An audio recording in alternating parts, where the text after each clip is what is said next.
What is the most delusional request you've ever received? My entitled mother demanded I hand over my house to my pregnant little sister because she needs it more than me. I have a sister who has been the golden child to my mother, but not my father for as long as I can remember. My parents divorced when I was a teenager as my mother has always been controlling, manipulative, and narcissistic. And sadly my sister was like her little mini-me. Our mother also seemed to believe she had total authority over me anytime she so much as snapped her fingers. She'd order me around like a dog. It was demeaning. My sister always backed her up too. So no surprise I went to live with my dad full-time after our parents split while my sister stayed with mom. The two of them were very alike. Both pretty much stopped speaking with my father unless it was about money. Though I'm more like my dad. My father started teaching me how to do his line of work as soon as I turned 16 years old. I got pretty good at it. And after 12 years of working for my father, I was made a partner in his company. Things were great. But then about 8 months ago tragedy struck. My father had become somewhat immunocompromised due to being a heavy smoker for much of his life and died at only 60 years old after he caught C-19. I met my mother and sister for the first time in years after we had a socially distanced funeral for my father over a video call. My sister seemed to grieve, but my mother looked indifferent the entire time. However, I was not surprised. The last time she saw my father she screamed at him that he owed her more money, and then threatened to sue him, to which he just laughed at her. He paid alimony and child support as long as he was legally required to, and no more than that.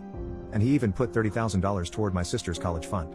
But 10 years after the divorce he was no longer legally required to send mom money because of the judge's ruling. She's by no means broke.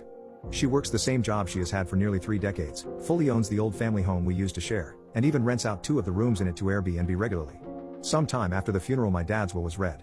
Apparently, he'd figured that if his heavy smoking didn't eventually do him in, something else would. I was willed nearly all of his assets from most of his money to his business and home. He left my sister a car and about $10,000 in cash. My mother only got $1,000 and a few other items that she'd been claiming were rightfully hers since the divorce. Beyond that, I got the rest. My girlfriend now lives with me in the house my father passed down to me. My sister went from finishing community college to living off her boyfriend and only working part-time online for several years. During that time she got pregnant but suffered a miscarriage. I wasn't aware until after the funeral because we had practically no contact. When lockdown hit her boyfriend's job started downsizing and eventually, he was only able to work part-time. This hampered their finances to the point he was telling her she needed to look for better employment as well since he was trying to find a second job. Then she got pregnant. She claims she and her boyfriend were careful, but calls it her miracle baby. One evening I got an unexpected knock at my door. And when I answered I was unpleasantly greeted by both my mother and sister. They walked right in without even asking and made themselves comfortable in my living room. My girlfriend and I shared a look of confusion. My sister was giggling and looking all over, seemingly giving herself a tour of my home. My mother had just plopped herself down on my sofa and snapped her fingers while demanding a cold bottle of water. My girlfriend got the water for her and I asked what they were here for. My sister seemed all giddy and just ignored me to continue snooping around my home. Before long I heard her yell from down the hall, "Mommy, it's perfect." Yes. She still calls her mommy. My mother finally spoke up and said, "Well, I think it's time to do your brotherly duty." To which I said, "What?" My mother then proceeded to say, "Now that your father has passed, this house should have gone to me since I was his only spouse. But you can still fix this. You make plenty of money and could just buy a new house. Your sister needs this one so much more since she's the one with a baby on the way. But if you're so determined to stay, you could just stay in one room and cover all of the bills until you decide to move out." My girlfriend and I read enough Reddit to know exactly where this is going. And how it'd play out if I let it go on. So I guess you could say we were mentally prepared. I took a deep breath and stated aloud, "That's not effing happening. You don't order me around. Especially not in my own home. Yes, I make plenty of money. But like dad, I'm gonna save it for when I really need it. Not that you care." My mother started snapping her fingers at me like she used to and loudly stated, "Stop. I am your mother. You will do as I say because I brought you into this world. As far as you're concerned, I am God. That means when I say jump, you say how high? This house is rightfully mine. And your sister will live here. Consider this your formal eviction.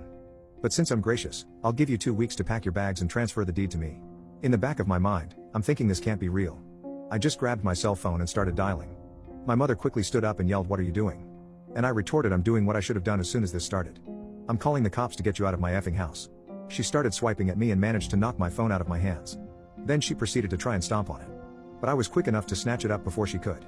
"That's it. If you don't leave I will force you out myself." My mother proceeded to slap me across the face.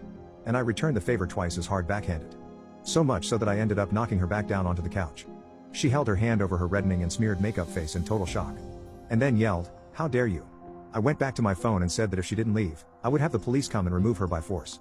My sister came barreling in between us holding her arms out and saying that I should just do the right thing for once in my life and be a good big brother.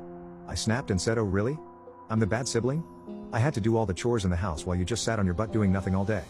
And you used to steal my hard-earned money just to go out shopping after you spent all of your allowance. So I don't owe you anything. Now both of you get out before I decide to call." My sister started to tear up crying like a baby and said, "Mommy, make him stop. My mother began hugging her and kissing her cheeks while giving me a death glare. Then she seemed to think she'd gotten smart and said, if you do call the police, I can just tell them that you hit me. I could also say to everyone you wanted to do a lot worse to a poor pregnant girl in need. I don't think that'd be a very good thing for you. I cut her off and said, well, if you haven't noticed, my girlfriend has had her phone out recording this whole time. That means we have recorded evidence of you assaulting me first and openly stating you'd lie to the police. I don't think that'd be so good for your reputation at your job, or your little Airbnb. If looks could kill, my mother would have blown me up like a tactical nuke. But she quickly deflated and started dragging my crying sister out by the arm. My sister was somehow acting like a complete toddler and broke loose of our mother's grip to sit down on my porch step and have a tantrum. I just gave my mother a look and said, do you see now? This is the result of the spoiled way you raised her. She glared at me again, and then I was treated to a show of my mother trying to drag my sister off of my porch steps. But she latched onto the porch handrails and kept saying, you promised me. Over and over again. I let out a cackle and told them both from the door to never come back. My mother flipped me off and then went back to trying to drag my sister off the porch. It took a few minutes, but she finally got my sister to get up and leave with her after yelling, you are a cruel, heartless bastard who will go to hell for this. I laughed some more and said that there's also a special place in hell for liars and narcissists who try to manipulate others to get their way. My mother clenched her fists and was about to say more when I just held up my phone again while recording and said, the clock is ticking, Mom. Get off my property. My mother then walked my sister to the car, gave me one last snooty look, and drove off. I thought that was the end of it.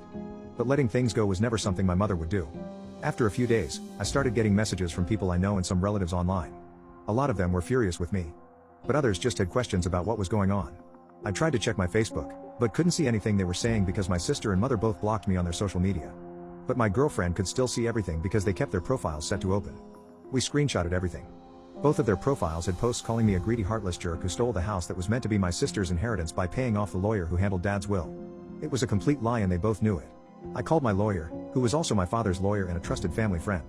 I gave him copies of all the screenshots and the video my girlfriend had recorded the day my mother demanded my house.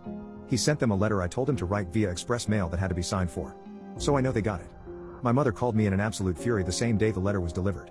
I told her that if she and my sister didn't redact all of the untrue social media posts they made about me and tell the absolute truth, I'd send all of the information I have to the whole family, her boss, and upload the videos we'd recorded of her online. And then I'd sue her on top of it. She called me unreasonable, and that she just did what she did for my sister's sake. And then went into a full-blown lecture reiterating her belief that my sister still needs my house more than me. I bluntly stated I didn't care what she thought, and if she didn't redact everything and tell the truth, I'd make sure her career was over. She furiously said, fine. Have it your way and keep the effing house. Before hanging up the phone. That evening all of the lying posts disappeared from both their profiles, I was unblocked, and my mother gave me and everyone else an insincere apology claiming she lied about everything she said because she thought my sister needed my house more than me because she's broke and pregnant. But she knew she had no right to try and claim it. As for my sister, she also apologized but just parroted everything our mother said while claiming she just went along with her ideas. Then she blamed what she did on our mother and her pregnancy hormones. The replies poured in for some time on both my mother's and sister's profiles. Many were furious with them for trying to take my house. I got a lot of messages of sorries and my bads from those who believed her. But all it really did was show me who was on her side to begin with, since they believed her nonsense so quickly. They were mostly people from her side of the family anyway. No one on my father's side believed her at all. And openly said so. My sister and her boyfriend ended up moving in with our mother to save money. She put them in the basement to keep her Airbnb running. My sister started crying on social media that she couldn't live upstairs. I'm pretty sure the two of them were fighting with each other because all my sister did after that was complain online. My mother barely posted anything on social media anymore after the stunt she'd tried.